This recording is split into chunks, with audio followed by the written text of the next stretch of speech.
네, 여러분 안녕하세요. 신박 AI입니다. 오늘은 딥러닝의 중요한 개념 중 하나인 Regularization에 대해 알아보겠습니다. 보통 우리는 Regularization을 정규화로 번역하지만 이뿐만 아니라 Normalization이나 Standardization도 정규화로 번역이 되기 때문에 이 영상에서는 정규화라는 단어보다는 Regularization이라는 표현을 쓰도록 하겠습니다. Regularization이란 간단히 말해서 딥러닝 모델이 과적합을 피하도록 돕는 방법입니다. 과적합이란 예를 들어 어떤 학생이 모의고사에 나오는 문제 유형에만 너무 깊이 학습을 한 나머지 실제 수능에서 나오는 새로운 유형의 문제를 잘 풀지 못하는 경향이 있을 수 있습니다.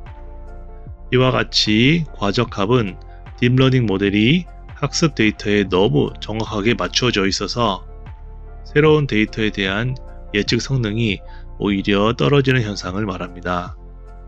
이러한 과적합의 특징과 원인으로서는 훈련 데이터에 대한 과도한 학습이나 데이터의 양과 질 등의 이유가 있을 수 있습니다. 이런 과적합 문제를 해결하기 위해 다음과 같은 여러 방안이 있을 수 있는데요. 오늘은 이 중에 정규화 기법에 대해 소개해 드리고자 합니다. 우선 Regularization의 개념을 살펴보겠습니다. 전체 개념을 살펴보기 위해 영화를 추천하는 시스템을 가정해 보겠습니다. 영화 추천 시스템은 사용자의 취향과 관심사에 맞는 영화를 자동으로 추천해주는 모델입니다. 다음과 같이 5개의 특성을 입력으로 받아서 평점이 높으면 추천하는 시스템이라고 가정해 봅시다. 그런데 모든 특성이 사용자의 선택에 중요한 것은 아닐 수 있습니다. 예를 들면 이 사용자에게 있어서 장르나 감독은 중요한 요인이 될 수 있지만 개봉 연도나 상영 시간은 크게 고려하지 않을 수도 있습니다. 물론 모든 특성을 다 고려한다면 주어진 학습 데이터에서는 가장 정확한 예측력을 보일 수는 있지만 딥러닝 모델의 강력한 학습 능력 때문에 오히려 주어진 데이터 내의 불필요한 정보까지 학습이 되는 경우로 인해서 실제 환경에서는 오히려 예측력이 떨어지는 아이러니한 경우도 생기게 됩니다. 여기서 Regularization이 중요한 역할을 합니다. Regularization은 모델이 학습하는 동안 중요하지 않은 특성의 영향을 줄이거나 제거하는 기법입니다. 정규화 Regularization의 작동 원리는 다음과 같습니다. 예를 들어 다음과 같은 모델을 학습시킬 경우 손실함수를 MSE로 사용할 수 있습니다. 그런데 과적합의 문제는 모델이 주어진 데이터를 너무 과도하게 학습할 때 발생하는 문제이기 때문에 모델이 학습을 너무 잘하지 않도록 적당히 방해하도록 하겠습니다. 방해하는 방법은 손실함수에 페널티를 더하는 방식으로 이렇게 손실함수에 Regularization 항을 더하는 방식으로 회방을 놓습니다. 이렇게 하면 손실이 더 커져서 학습에 방해가 될 것 같지만 신기하게도 불필요한 가중치는 감소하고 필요한 가중치는 더 부각이 되어 전체적인 모델의 성능이 개선되는 효과를 가져오는 것이 Regularization의 효과입니다. L1 Regularization은 Regularization 항이 다음과 같습니다.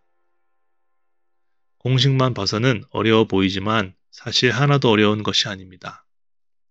간단하게 말하면 결국 모든 가중치들의 절대값들의 합을 Regularization 항으로 사용한다는 뜻입니다. 여기 람다 값은 Regularization의 정도를 조절해주는 상수값 정도로 보시면 됩니다.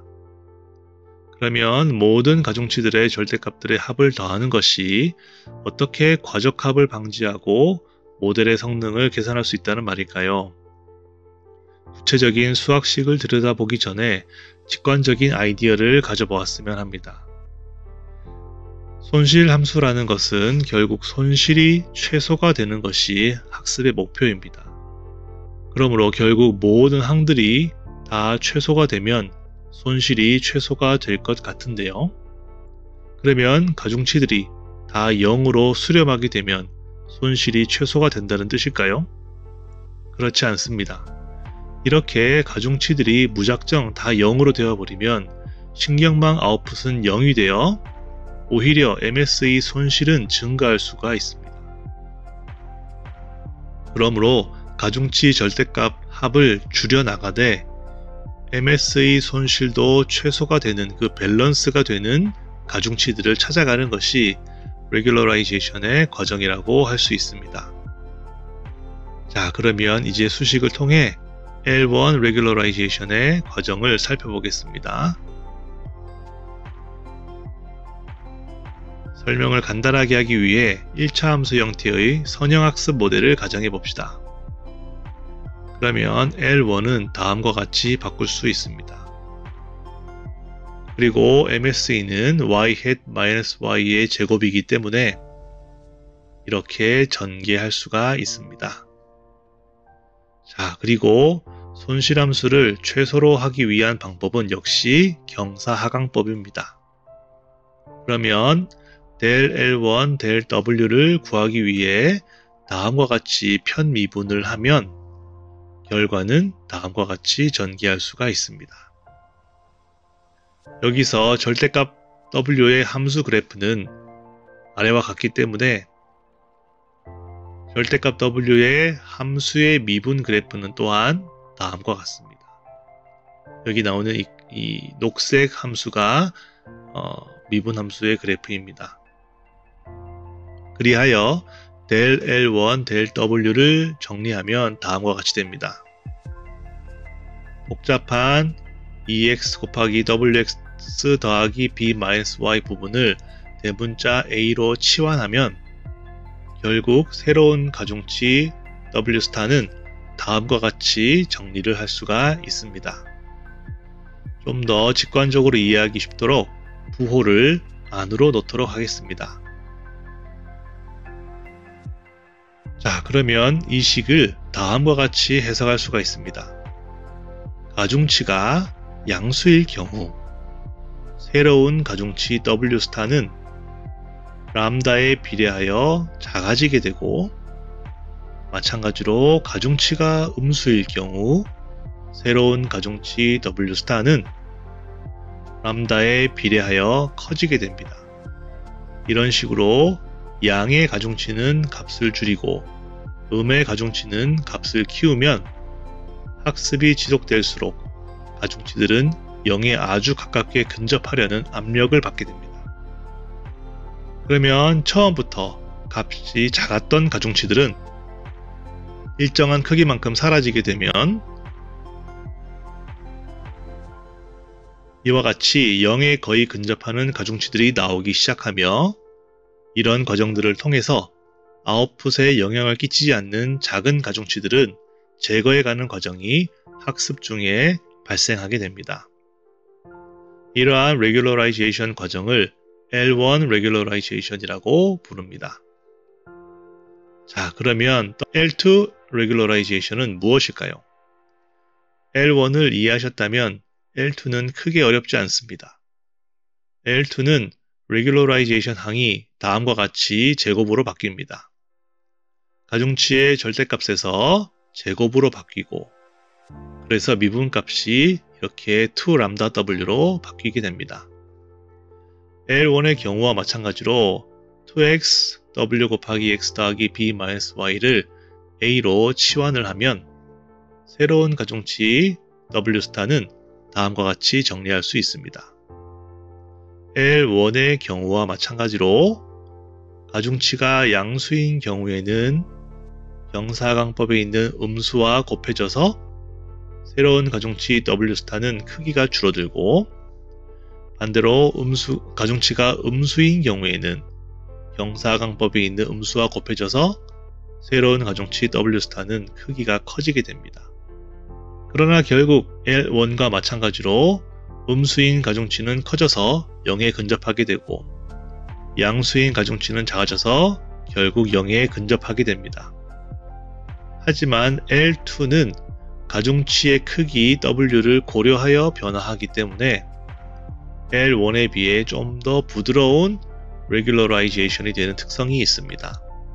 왜냐하면 가중치 W가 작을 경우에는 작은 페널티를 주고 가중치 W가 클 경우에는 큰 페널티를 주기 때문에 가중치 크기와 상관없이 가중치별로 일정하게 변화를 시키는 L1에 비해서 좀 더 안정적인 효과가 있을 수 있습니다.